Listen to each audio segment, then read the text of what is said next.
Anak-anakku sekalian, kelas 1A yang Pak Rahmat banggakan. Assalamualaikum warahmatullahi wabarakatuh. Anak-anak Pak Rahmat yang berbahagia, alhamdulillah wassalatu wassalamu ala Rasulillah wa ala alihi wa ashabihi wa man sara ala nahdihi wa tamassaka bisunnati ila yaumiddin wa ba'd. Anak-anak Pak Rahmat kelas 1A dan kelas 1B yang Pak Rahmat banggakan, sikap kita sebagai orang yang beriman kepada Allah ketika memulai awal kegiatan, apapun kegiatannya, dia selalu senantiasa memuji Allah Subhanahu wa taala atas segala bentuk nikmat yang Allah berikan terhadap dirinya dan kepada seluruh makhluk yang Allah berikan nikmat, dan seluruh nikmat yang Allah berikan kepada kita semua. Mudah-mudahan kita tidak menjadi hamba yang kufur. Salawat dan salam mudah-mudahan tetap tercurahkan kepada junjungan baginda Nabi besar kita Muhammad sallallahu alaihi wasallam beserta dengan para keluarga beliau, para sahabat, para tabi'in, tabi'ut tabi'in, dan orang-orang yang senantiasa mengikuti langkah beliau. Mudah-mudahan kita semua termasuk daripada umatnya. Amin. Tentunya ada kebahagiaan yang luar biasa yang dialami oleh seorang hamba ketika Allah Subhanahu wa taala masukkan dia ke dalam surga dan bertemu dengan Sang Pencipta Rabbul Alamin. Suatu kenikmatan yang sangat luar biasa. Baik anak-anakku sekalian, sebelum kita mulai pembelajaran kita berkaitan dengan pelajaran yang ke-11 itu bersuci atau taharah, insyaallah akan Pak Rahmat sampaikan. Hampir kita sepekan ya libur panjang, cuti bersama, sehingga tidak ada pembelajaran, banyak sekali waktu kosong yang kita lalui. Mudah-mudahan semuanya menjadikan pahala, semua menjadikan kebaikan, semua menjadikan kemuliaan buat kita semua. Anak-anakku sekalian, Pak Rahmat ingin menyampaikan sedikit himbauan dari pemerintah, baik itu melalui Dinas Pendidikan yang selama ini sekolah kita menaungi, untuk selalu senantiasa menjaga kebersihan, selalu senantiasa menjaga kesucian, selalu senantiasa menjaga jarak, karena pada saat ini masih masa pandemi COVID-19 yang belum berlalu. Maka oleh karena itu, bagi teman-teman yang ingin keluar rumah yang tidak ada kebutuhan mendesak, tetap di rumah.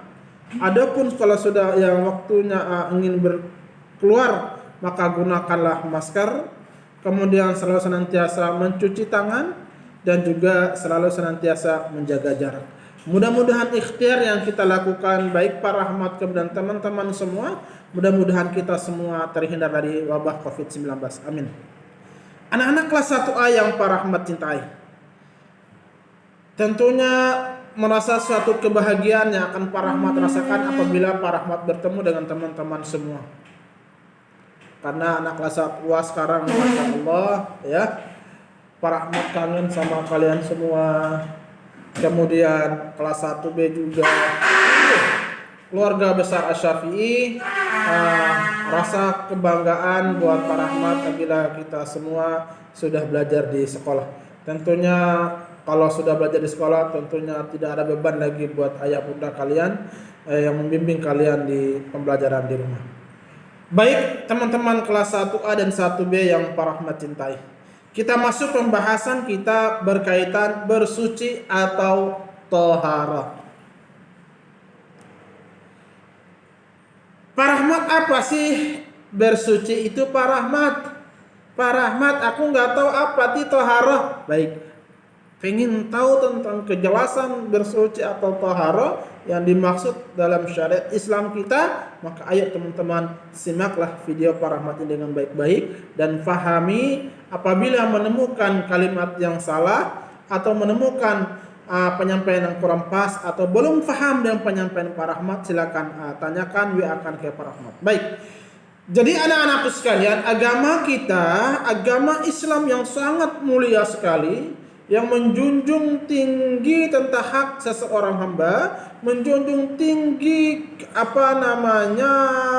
kebersihan, menjunjung tinggi tentang adab dan akhlak, Nah, salah satu di antaranya yang harus kita perhatikan, yang harus kita fahami, yaitu bagaimana seorang muslim itu bersuci.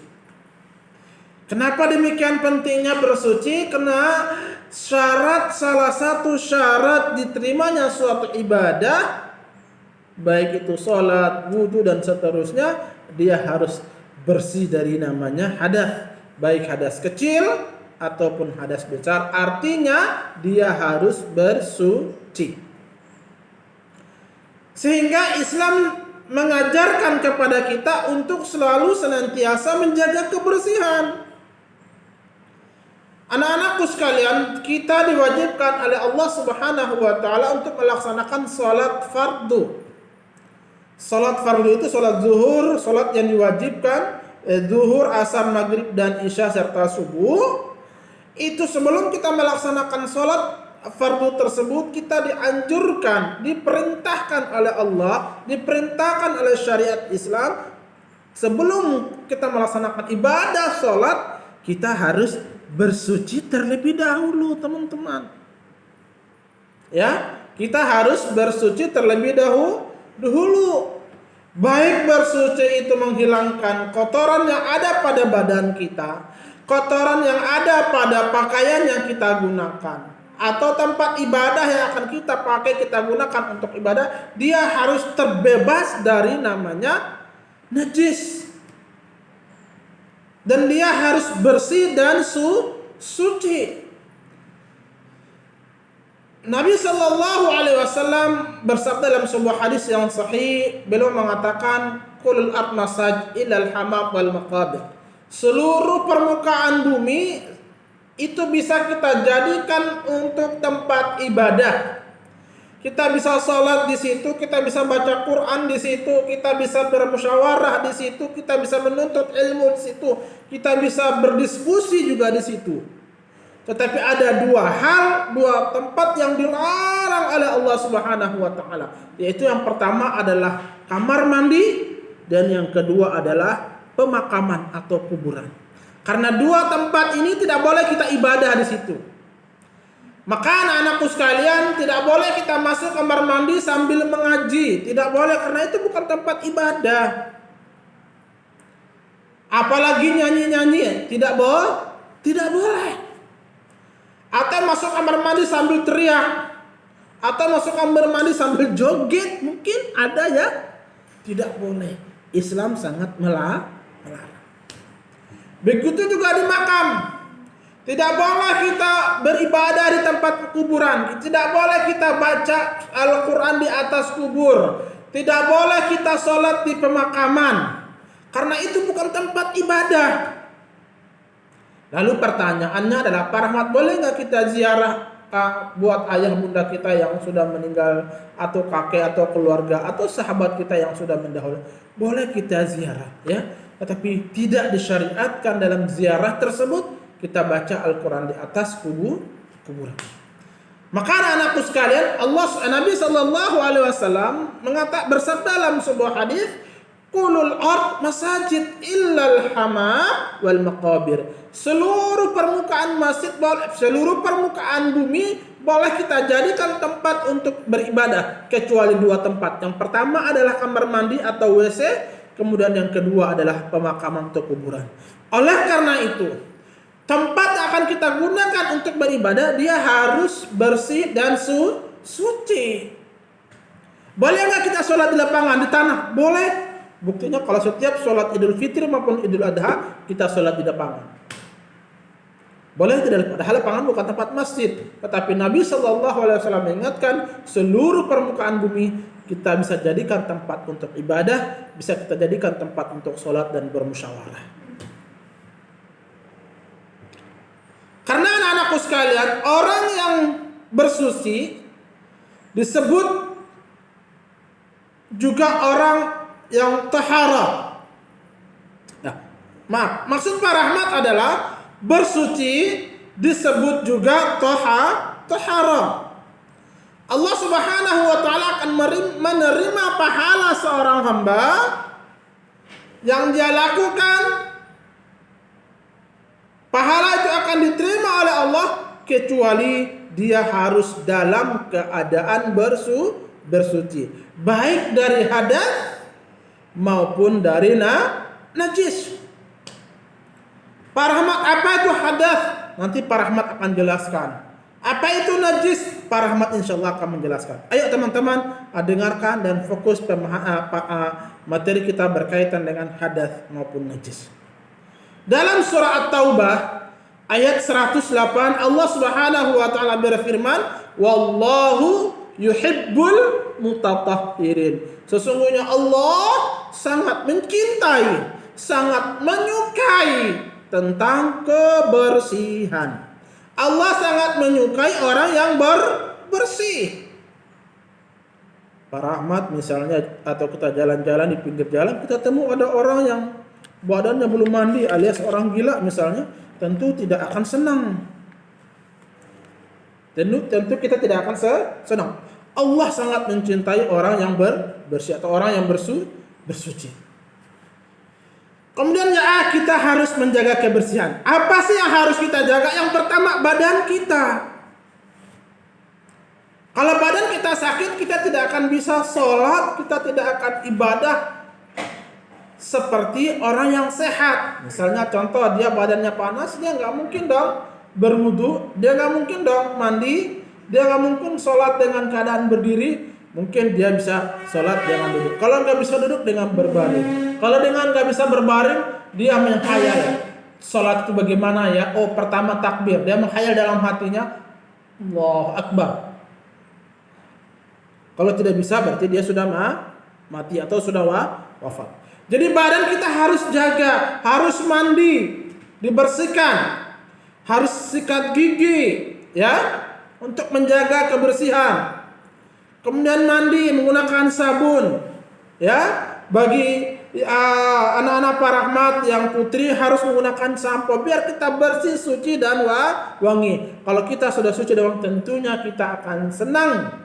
Orang tua kita akan senang, guru kita akan senang, sahabat kita yang dekat dengan kita juga akan senang. Tapi sebaliknya, kalau badan kita tidak mandi, misalnya ada teman kita si fulan habis main bola nggak mandi, pergi sholat, belajar nggak mandi, masih kumol, ya, badannya bau misalnya, itu tidak akan nyaman. Dan teman kita akan menjauhi kita karena kita tidak menjaga kebersihan. Jadi badan kita harus bersih, mandi, kemudian gosok gigi, ya, berwudu, ya. Kenapa anak-anakku sekalian, ternyata nanti di padang mahsyar, ketika manusia Allah kumpulkan di padang mahsyar, teman-teman, nanti ada orang yang selalu senantiasa menjaga wudunya, dia akan datang menghadap Allah dengan wajah yang berseri-seri. Kenapa? Ketika pada saat itu tidak ada pengadilan, tidak ada yang bisa membantu, yang menolong kita itu amal kebaikan kita. Nah, amal kebaikan kita itu termasuk wudu. Orang yang menjaga wudu, bersuci, ketika dia datang menghadap Allah, wajahnya dalam keadaan berseri-seri. Kemudian pakaian yang kita gunakan, baju, celana, jilbab, seluruh barang yang kita gunakan harus benar-benar bersih dan suci. Kalau kotor, dicuci. Baju kotor, dicuci, digosok rapi, kita pakai lagi. Ya, Allah sangat mencintai keindahan. Innallaha jamilun yuhibbul jamal. Sesungguhnya Allah itu indah dan mencintai keindahan. Makanya dalam Al-Quran tadi, wallahu yuhibbul mutatahhirin. Allah sangat mencintai orang yang bersuci. Kemudian tempat beraktivitas kita juga harus bersih. Misalnya kita belajar di kelas, harus bersih. Harus hilang dari bau. Harus hilang dari najis, rapi, bersih, ya. Kalau kotor disapu. Coba bayangkan kalau kita belajar depannya ada tempat sampah, kita tidak akan nyaman, tidak akan betah untuk belajar. Tapi kalau kita belajar di ruang yang ber-AC, bersih, kayak di kelas sekolah kita SD Ihtiyas Syafi'i, ruang ber-AC, mejanya bagus, maka itu akan menunjang, membuat kita semangat dalam belajar. Kemudian yang terakhir, yang B adalah hadas. Teman-teman, ayo dengarkan penjelasan Pak Rahmat berkaitan dengan hadas.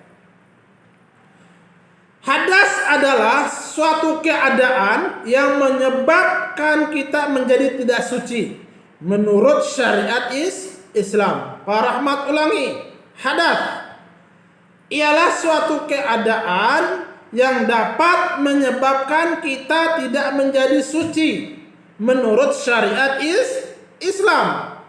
Misalnya dikarenakan buang angin atau mohon maaf, kentut.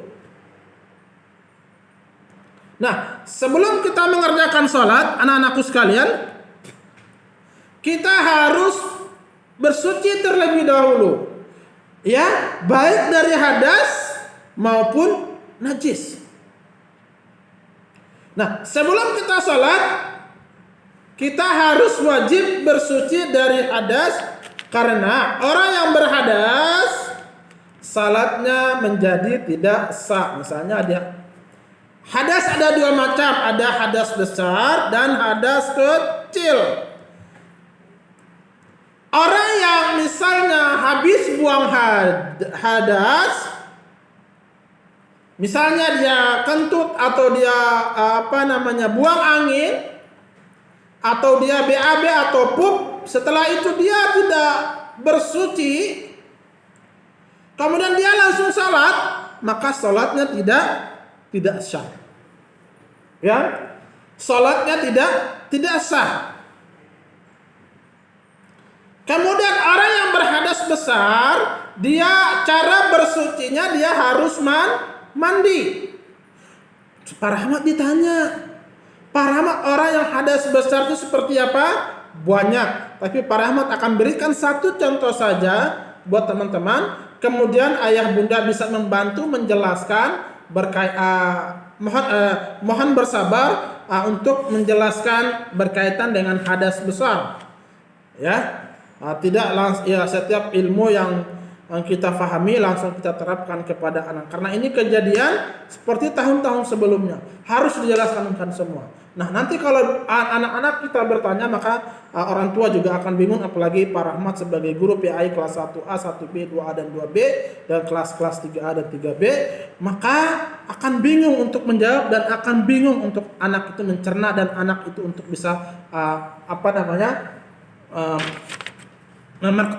membayangkan. Jadi teman-teman, hadas kecil yaitu mohon maaf buang angin ataupun buang air besar. Itu hadas kecil. Nah, hadas kecil cara bersucinya apa? Harus cukup hanya berwudu. Kentut, BAB, itu cara sudah selesai membersihkan, maka tidak boleh, dia nggak perlu mandi, tapi dia cukup hanya berwudu. Tetapi orang yang berhadas besar tidak cukup dengan wudu, dia harus mandi. Contohnya ibu yang melahirkan. Ya Allah, teman-teman kelas 1A dan 1B, bayangkan bunda kita itu adalah bunda orang yang paling hebat. Orang yang sejago, katanya jago berantam, ya, jago gulat, kalah dengan bunda kita. Pak Rahmat kasih contoh eksperimen buat teman-teman. Pak Rahmat punya gotato. Lihat betapa hebatnya bunda. Pak Rahmat akan buktikan teman-teman semua, baik kelas 1A dan 1B. Coba perhatikan. Bunda kita itu orang yang paling hebat dan paling jago, luar biasa. Tidak ada yang bisa mengalahkan bunda kita. Pak Rahmat disuruh pegang potato. Pegang berdiri ya. Pak Rahmat hitung baru 12 detik, 13, 14. Udah Bapak udah rasa pegal. Tangan pegal, udah gak nyaman, pasti goyang-goyang. Tapi bunda kita, bayangkan di saat kita dalam perut bunda kita, selama 9 bulan lebih lamanya kita dalam perut bunda. Ketika bunda ke kamar mandi, kita ikut ke kamar mandi. Bunda pergi saper naik pesawat, kita ikut naik pesawat. Bunda ke mobil, kita ikut ke mobil. Tapi bunda kita gak pernah mengeluh. Bayangkan. Dan dia bisa mampu menggendong kita dalam perut 9 bulan lamanya. Ya Allah, tadi Pak Rahmat cuma gini aja udah capek teman-teman. Ternyata bunda kita lah bunda yang paling hebat. Maka jangan sekali-sekali menyakiti bunda. Kata Nabi SAW, al-jannatu tahta aqdamil ummahat. Surga itu ada di bawah telapak kaki ibu.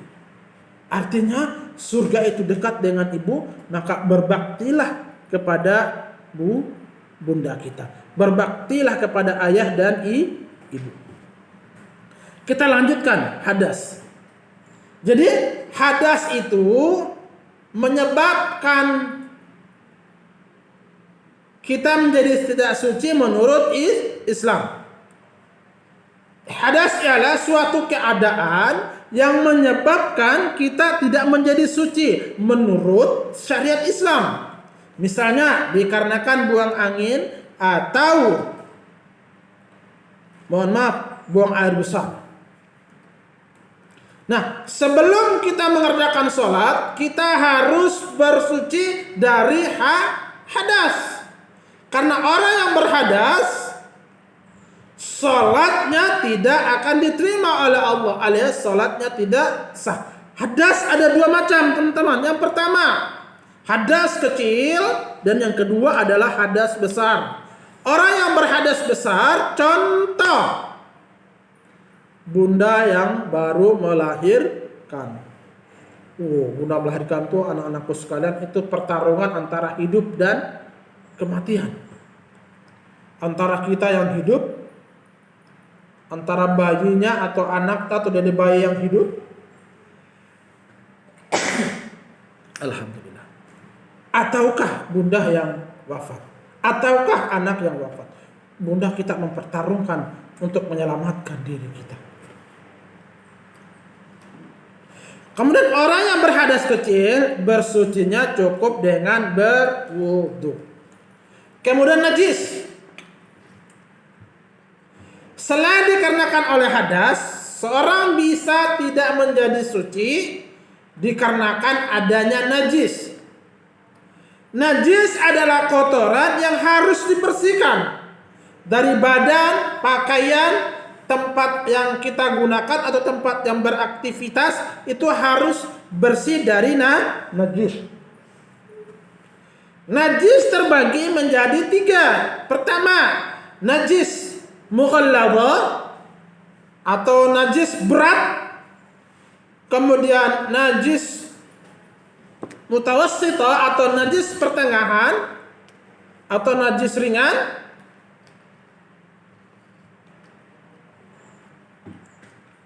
Najis mutawassithah, najis pertengahan, kemudian yang ketiga adalah najis mukhaffafah atau najis yang ringan. Nah, insyaallah pekan berikutnya Pak Rahmat akan bahas berkaitan dengan najis. Teman-teman, bagi yang belum paham berkaitan dengan hadas, silakan WA ke Pak Rahmat, insyaallah Pak Rahmat akan bantu menjawab. Sekian dari materi kita pada hari ini. Mudah-mudahan teman-teman semua bisa memahami berkaitan dengan hadas maupun najis. Syukran, kita baca alhamdulillahirabbil alamin bidoai kafaratul majlis. Subhanakallahumma wa bihamdika asyhadu an la ilaha illa anta astaghfiruka wa atubu ilaik. Assalamualaikum warahmatullahi wabarakatuh.